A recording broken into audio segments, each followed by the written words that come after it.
बहुत ही प्यारे बच्चों, ਅੱਜ ਆਪਾਂ ਆਧੁਨਿਕ ਪੰਜਾਬੀ ਕਾਵਿ ਝਲਕਾਂ ਅਤੇ ਇਤਿਹਾਸ ਜੋ ਕਿ 94ਵੀਂ ਪੰਜਾਬੀ ਦੀ ਪੁਸਤਕ ਹੈ ਉਸ ਵਿੱਚ ਦਰਜ ਮਨਮੋਹਨ ਸਿੰਘ ਦਾਊ ਜੀ ਦੀ ਕਵਿਤਾ ਪ੍ਰਕਿਰਤੀ ਨਾਲ ਗੱਲਾਂ ਤੁਹਾਡੇ ਨਾਲ ਸਾਂਝੀ ਕਰਾਂਗੇ ਬੱਚਿਓ।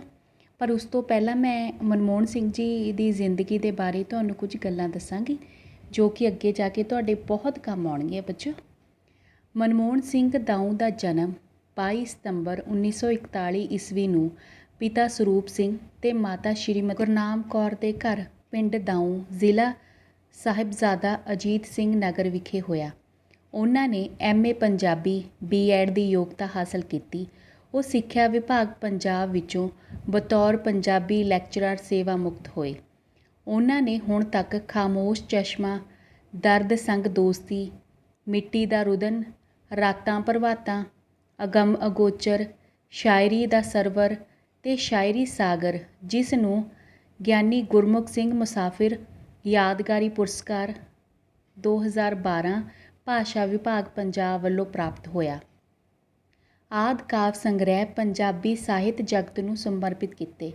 ਦਾਊ ਨੇ ਕੁਝ ਵਾਰਤਕ ਰਚਨਾ ਵੀ ਕੀਤੀ ਅਤੇ ਲਗਭਗ 30 ਬਾਲ ਸਾਹਿਤ ਪੁਸਤਕਾਂ ਦੀ ਰਚਨਾ ਕੀਤੀ, ਜਿਨ੍ਹਾਂ ਵਿੱਚੋਂ 6 ਬਾਲ ਸਾਹਿਤ ਪੁਸਤਕਾਂ ਨੂੰ ਵੱਖ-ਵੱਖ ਪੁਰਸਕਾਰ ਹਾਸਲ ਹੋਏ।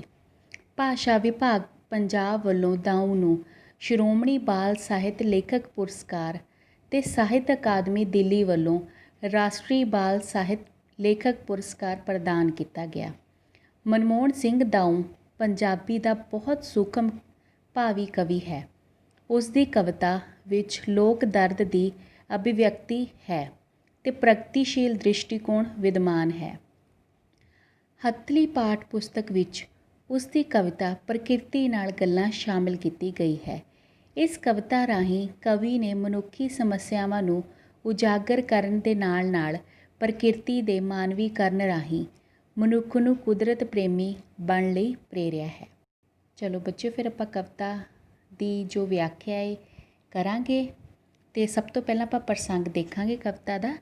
ਇਹ ਕਾਵਿ ਟੋਟਾ ਆਧੁਨਿਕ ਪੰਜਾਬੀ ਕਾਵਿ ਝਲਕਾਂ ਅਤੇ ਇਤਿਹਾਸ ਪੁਸਤਕ ਵਿੱਚ ਦਰਜ ਮਨਮੋਹਨ ਸਿੰਘ ਦਾਊ ਜੀ ਦੀ ਕਵਿਤਾ ਪ੍ਰਕਿਰਤੀ ਨਾਲ ਗੱਲਾਂ ਵਿੱਚੋਂ ਲਿਆ ਗਿਆ ਹੈ। ਇਸ ਕਵਿਤਾ ਵਿੱਚ ਕਵੀ ਨੇ ਪ੍ਰਕਿਰਤਿਕ ਵਸਤਾਂ ਦਾ ਮਾਨਵੀਕਰਨ ਕਰਦੇ ਹੋਏ ਪੌਣ, ਬਿਰਖ, ਫੁੱਲ, ਪਾਣੀ, ਪੰਛੀ, ਬੱਦਲ, ਮਿੱਟੀ, ਸੂਰਜ ਅਤੇ ਰਸਤੇ ਨਾਲ ਗੱਲਾਂ ਕਰਦਿਆਂ ਇਹ ਭਾਵ ਪ੍ਰਗਟ ਕੀਤਾ ਹੈ ਕਿ ਮਨੁੱਖ ਨੂੰ ਕੁਦਰਤ ਵਾਂਗ ਆਪਣੇ ਆਹਾਰ ਵਿੱਚ ਲੱਗੇ ਰਹਿਣਾ ਚਾਹੀਦਾ ਹੈ।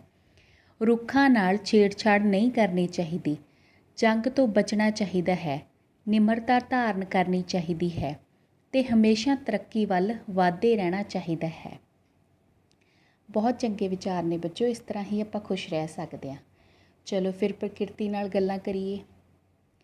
ਮੈਂ ਪੌਣ ਨੂੰ ਕਿਹਾ ਕੋਈ ਗੱਲ ਸੁਣਾ, ਉਸ ਕਿਹਾ ਵੇਲ ਨਹੀਂ ਰੁਮਕਣ ਤੋਂ ਸਿਵਾ। ਕਵੀ ਨੇ ਪੌਣ ਨੂੰ ਕਿਹਾ ਕਿ ਉਹ ਉਸ ਨੂੰ ਕੋਈ ਗੱਲ ਸੁਣਾਵੇ। ਅੱਗੋਂ ਉਸਨੇ ਉੱਤਰ ਦਿੱਤਾ ਕਿ ਉਸ ਦਾ ਕੰਮ ਸਿਰਫ ਰੁਮਕਣਾ ਹੈ, ਉਸ ਕੋਲ ਕੋਈ ਗੱਲ ਕਰਨ ਦੀ ਵੇਲ ਨਹੀਂ ਹੈ। ਮੈਂ ਬਿਰਖ ਨੂੰ ਕਿਹਾ ਕੋਈ ਨਜ਼ਮ ਸੁਣਾ, ਮੈਂ ਹਰਿਆਲੀ ਵੰਡਣੀ, ਰਹਿਣ ਦੇ ਮੈਨੂੰ ਤੂੰ ਹਰਾ। ਕਵੀ ਨੇ ਬਿਰਖ ਨੂੰ ਕਿਹਾ ਕਿ ਉਹ ਉਸ ਨੂੰ ਕੋਈ ਨਜ਼ਮ ਸੁਣਾਵੇ, ਪਰ ਅੱਗੋਂ ਰੁੱਖ ਨੇ ਉੱਤਰ ਦਿੱਤਾ ਕਿ ਉਸ ਦਾ ਕੰਮ ਹਰਿਆਵਲ ਵੰਡਣਾ ਹੈ, ਉਹ ਉਸ ਨੂੰ ਹਰਾ ਭਰਾ ਹੀ ਰਹਿਣ ਦੇਵੇ ਤਾਂ ਠੀਕ ਹੈ। ਮੈਂ ਫੁੱਲ ਨੂੰ ਕਿਹਾ ਝੋਲੀ ਡੋਲ ਦੇ ਰੰਗ, ਖੂਬ ਹੱਸਿਆ ਅਤੇ ਕਿਹਾ ਮਹਿਕ ਨਾ ਲੋੜੇ ਜੰਗ। ਅਤੇ ਫਿਰ ਅੱਗੇ ਉਹ ਫੁੱਲ ਨੂੰ ਕਹਿੰਦੇ ਨੇ ਕਿ ਉਸ ਦੀ ਝੋਲੀ ਵਿੱਚ ਆਪਣਾ ਕੋਈ ਰੰਗ ਡੋਲ ਦੇਵੇ। ਕਵੀ ਦੀ ਇਹ ਗੱਲ ਸੁਣ ਕੇ ਫੁੱਲ ਖੂਬ ਹੱਸਿਆ ਅਤੇ ਕਹਿਣ ਲੱਗਾ ਕਿ ਜੇਕਰ ਜੀਵਨ ਵਿੱਚ ਮਹਿਕ ਖਿਲਾਰਨੀ ਹੋਵੇ ਤਾਂ ਜੰਗਾਂ ਨਹੀਂ ਛੇੜਨੀਆਂ ਚਾਹੀਦੀਆਂ। ਮੈਂ ਪੰਛੀ ਨੂੰ ਕਿਹਾ ਕੋਈ ਗੀਤ ਸੁਣਾ, ਮੇਰੀ ਉਡਾਰੀ ਗੂੰਜਦੀ, ਕੰਨੀ ਸੁਣ ਲੈ ਬੰਦਿਆ। ਫਿਰ ਕਵੀ ਨੇ ਪੰਛੀ ਨੂੰ ਕਿਹਾ ਕਿ ਉਹ ਉਸ ਨੂੰ ਕੋਈ ਗੀਤ ਸੁਣਾਵੇ।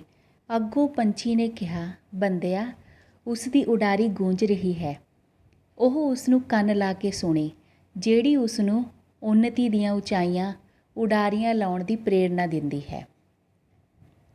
ਮੈਂ ਪਾਣੀ ਨੂੰ ਕਿਹਾ, ਨੇਕੀ ਦੀ ਦੱਸ ਗੱਲ, ਵਗ ਤੁਰਿਆ ਨਿਵਾਣ ਨੂੰ, ਨਾ ਕੋਈ ਵਲ ਨਾ ਕੋਈ ਛਲ। ਫਿਰ ਉਹ ਅੱਗੇ ਪਾਣੀ ਨੂੰ ਕਹਿੰਦੇ ਨੇ ਕਿ ਕੋਈ ਨੇਕੀ ਦੀ ਗੱਲ ਦੱਸੇ। ਇਹ ਸੁਣ ਕੇ ਪਾਣੀ ਬਿਨਾਂ ਵਲ ਛਲ ਤੋਂ ਨਿਵਾਣ ਵੱਲ ਵਗ ਤੁਰਿਆ। ਮੈਂ ਬੱਦਲ ਨੂੰ ਕਿਹਾ, ਖੇਤੀ ਮੀਂਹ ਵਰਾ, ਹੱਸ ਕੇ ਗੂੜਾ ਹੋ ਗਿਆ, ਪਰਬਤ ਨੂੰ ਗਲ ਲਾ। ਕਵੀ ਨੇ ਬੱਦਲ ਨੂੰ ਕਿਹਾ ਕਿ ਉਹ ਖੇਤਾਂ ਵਿੱਚ ਮੀਂਹ ਵਰਾ ਦੇਵੇ। ਇਹ ਸੁਣ ਕੇ ਉਹ ਪਰਬਤ ਨੂੰ ਗਲ ਲਾ ਕੇ ਵਰਨ ਲਈ ਹੱਸ ਕੇ ਗੂੜਾ ਹੋ ਗਿਆ। ਮੈਂ ਮਿੱਟੀ ਨੂੰ ਕਿਹਾ, ਕਰ ਲੈ ਕੁਝ ਆਰਾਮ, ਉਗਮਣੋਂ ਵਿਕਸਣੋਂ ਵੇਲ ਨਾ, ਰਾਤ ਦਿਨੇ ਨਾ ਸ਼ਾਮ। ਕਵੀ ਨੇ ਧਰਤੀ ਦੀ ਮਿੱਟੀ ਨੂੰ ਕਿਹਾ ਕਿ ਉਹ ਕੁਝ ਆਰਾਮ ਕਰ ਲਵੇ। ਉਸ ਨੇ ਅੱਗੋਂ ਉੱਤਰ ਦਿੱਤਾ ਕਿ ਉਸ ਨੂੰ ਬਨਸਪਤੀ ਨੂੰ ਉਗਾਉਣ ਅਤੇ ਉਸ ਦਾ ਅੱਗੋਂ ਵਿਕਾਸ ਕਰਨ ਤੋਂ ਦਿਨ ਰਾਤ ਅਤੇ ਸਵੇਰੇ ਸ਼ਾਮ ਕਿਸੇ ਵੇਲੇ ਵੀ ਵੇਲ ਨਹੀਂ ਹੈ। ਮੈਂ ਸੂਰਜ ਨੂੰ ਆਖਿਆ, ਕੋਈ ਗੁਣ ਹੀ ਪੱਲੇ ਪਾ, ਮੇਰੇ ਵਾਂਗੂ ਚਮਕ ਕੇ ਚਾਨਣ ਜਗ ਖਿੰਡਾ। ਕਵੀ ਨੇ ਸੂਰਜ ਨੂੰ ਕਿਹਾ ਕਿ ਕੋਈ ਗੁਣ ਉਸ ਦੇ ਪੱਲੇ ਪਾਵੇ। ਉਸ ਨੇ ਕਿਹਾ ਕਿ ਉਹ ਉਸ ਵਾਂਗ ਚਮਕ ਕੇ ਸੰਸਾਰ ਵਿੱਚ ਚਾਨਣ ਦਾ ਪਸਾਰਾ ਕਰੇ। ਮੈਂ ਰਸਤੇ ਤੋਂ ਪੁੱਛਿਆ, ਕੀ ਹੈ ਤੇਰਾ ਪਤਾ, ਤੁਰਨਾ ਹੈ ਜ਼ਿੰਦਗੀ, ਤੂੰ ਆਪਣਾ ਪੰਧ ਮੁਕਾ। ਪੰਧ ਕੀ ਹੁੰਦਾ ਬੱਚਿਓ? ਰਸਤਾ ਹੁੰਦਾ ਏ। ਤਾਂ ਫਿਰ ਉਹ ਕਹਿੰਦੇ ਨੇ, ਰਸਤੇ ਨੂੰ ਪੁੱਛਦੇ ਨੇ ਕਿ ਉਸ ਦਾ ਕੀ ਪਤਾ ਹੈ। ਰਸਤੇ ਨੇ ਉਸ ਨੂੰ ਉੱਤਰ ਦਿੱਤਾ ਕਿ ਤੁਰਨਾ ਹੀ ਜ਼ਿੰਦਗੀ ਹੈ।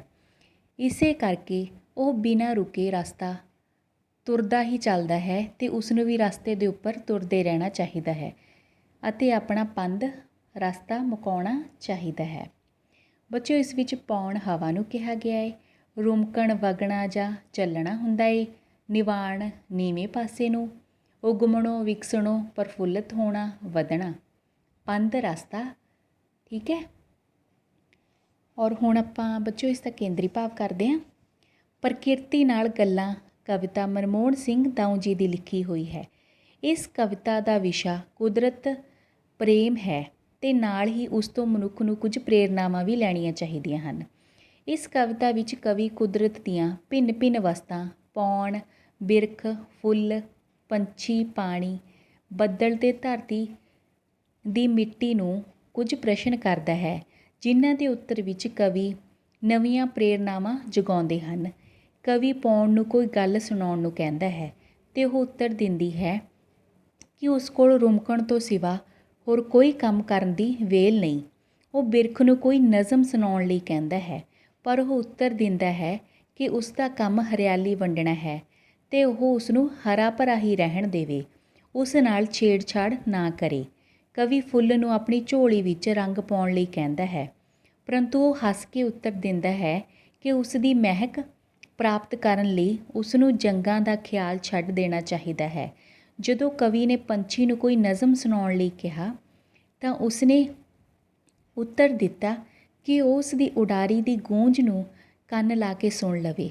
ਜਦੋਂ ਕਵੀ ਨੇ ਪਾਣੀ ਨੂੰ ਕਿਹਾ ਕਿ ਉਹ ਉਸ ਨੂੰ ਕੋਈ ਨੇਕੀ ਦੀ ਗੱਲ ਦੱਸੇ ਤਾਂ ਉਹ ਬਿਨਾਂ ਵਲ ਛਲ ਤੋਂ ਨਿਵਾਣ ਵੱਲ ਨੂੰ ਤੁਰ ਪਿਆ। ਫਿਰ ਜਦੋਂ ਲੇਖਕ ਨੇ ਬੱਦਲ ਨੂੰ ਕੁਝ ਕਿਹਾ, ਕੁਝ ਪ੍ਰਸ਼ਨ ਪੁੱਛਿਆ ਕਿ ਖੇਤਾਂ ਵਿੱਚ ਮੀਂਹ ਵਰਾਵੇ, ਤਾਂ ਉਹ ਪਰਬਤ ਨਾਲ ਗਲ ਲਾ ਕੇ ਗੂੜਾ ਹੋ ਗਿਆ। ਜਦੋਂ ਉਸਨੇ ਧਰਤੀ ਦੀ ਮਿੱਟੀ ਨੂੰ ਕਿਹਾ ਕਿ ਉਹ ਕੁਝ ਆਰਾਮ ਤਾਂ ਕਰ ਲਵੇ, ਤਾਂ ਉਸਨੇ ਕਿਹਾ ਕਿ ਉਸ ਨੂੰ ਦਿਨ ਰਾਤ ਉਪਜਾਉਣ ਅਤੇ ਵਿਕਸਾਉਣ ਦਾ ਕੰਮ ਕਰਨਾ ਪੈਂਦਾ ਹੈ ਅਤੇ ਬਿਲਕੁਲ ਵੀ ਵਿਹਲ ਨਹੀਂ ਹੈ। ਜਦੋਂ ਉਸਨੇ ਸੂਰਜ ਨੂੰ ਕੋਈ ਗੁਣ ਪੱਲੇ ਪਾਉਣ ਲਈ ਕਿਹਾ ਤਾਂ ਉਸਨੇ ਕਿਹਾ ਕਿ ਉਸ ਵਾਂਗ ਸੰਸਾਰ ਵਿੱਚ ਚਾਨਣ ਵੰਡੇ। ਜਦੋਂ ਉਸਨੇ ਰਸਤੇ ਤੋਂ ਪਤਾ ਪੁੱਛਿਆ ਤਾਂ ਉਸਨੇ ਕਿਹਾ ਕਿ ਤੁਰਨਾ ਹੀ ਜ਼ਿੰਦਗੀ ਹੈ, ਇਸ ਕਰਕੇ ਉਹ ਆਪਣਾ ਪੰਧ ਮੁਕਾਵੇ। ਦੇਖਿਆ ਬੱਚੋ, ਪ੍ਰਕਿਰਤੀ ਆਪਾਂ ਨੂੰ ਕਿੰਨਾ ਕੁਝ ਸਿਖਾਉਂਦੀ ਹੈ। ਅਤੇ ਹੁਣ ਆਪਾਂ ਪ੍ਰਸ਼ਨ ਉੱਤਰ ਕਰਦੇ ਹਾਂ। ਮਨਮੋਹਨ ਸਿੰਘ ਦਾਊ ਜੀ ਦੀ ਕਵਿਤਾ ਦਾ ਨਾਂ ਕੀ ਹੈ? ਪ੍ਰਕਿਰਤੀ ਨਾਲ ਗੱਲਾਂ। ਉਹਨਾਂ ਨੇ ਕਿਹਦੇ ਨਾਲ ਗੱਲਾਂ ਕੀਤੀਆਂ ਨੇ ਪ੍ਰਕਿਰਤੀ ਦੇ ਵਿੱਚ?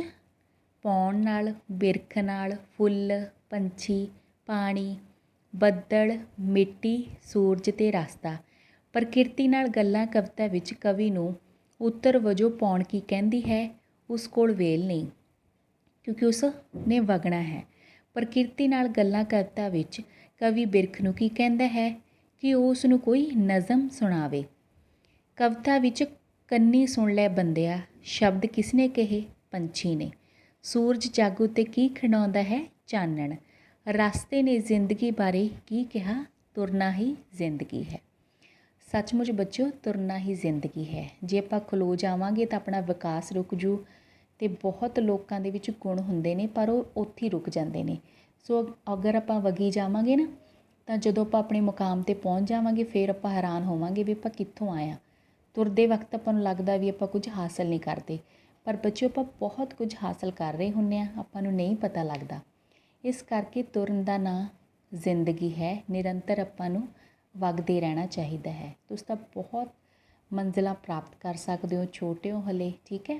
ਆਪਣੀ ਜ਼ਿੰਦਗੀ ਦੇ ਵਿੱਚ ਹਮੇਸ਼ਾ ਸਾਰੀ ਜ਼ਿੰਦਗੀ ਚੱਲਾਂਗੇ ਤਾਂ ਮੁਕਾਮ ਜ਼ਰੂਰ ਹਾਸਲ ਕਰਾਂਗੇ, ਠੀਕ ਹੈ ਬੱਚਿਓ। ਸੁਣਨ ਅਤੇ ਸਮਝਣ ਲਈ ਤੁਹਾਡਾ ਬਹੁਤ ਬਹੁਤ ਧੰਨਵਾਦ ਬੱਚਿਓ।